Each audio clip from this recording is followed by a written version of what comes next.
Hello everyone, welcome back to another blog. তোমরা কেমন আছো? আমি তো বেশ ভালো আছি। তো চলো, সবাই গাছপাটা খাচ্ছে, তবে আমাদের গাছপাটা কিন্তু এখনও খাওয়া হয়নি।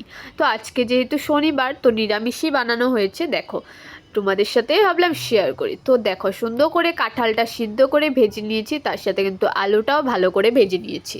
তারপরে কিন্তু তেল বসিয়ে তেলটা গরম হওয়ার পরে গোটা গরম মশলা, জিরে, তেজপাতা দিয়ে ভালোভাবে কষানো, মশলাটা দিয়ে মশলাটা অল্প কষিয়ে তারপরে কিন্তু ঢেকে ঢেকে বারবারে 2-3 বার করে ঢেকে ভালোভাবে কষিয়ে নিয়েছি। আর মশলাতে ছিল টমেটো, আদা, আর কিন্তু ছিল কাঁচা লঙ্কা আর জিরার গুঁড়ো।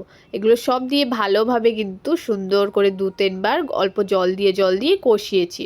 কষানোর পরে কিন্তু জল দিয়ে তারপরে কিন্তু গরম মশলা দিয়ে ঘি দিয়ে নামিয়ে নিয়েছি।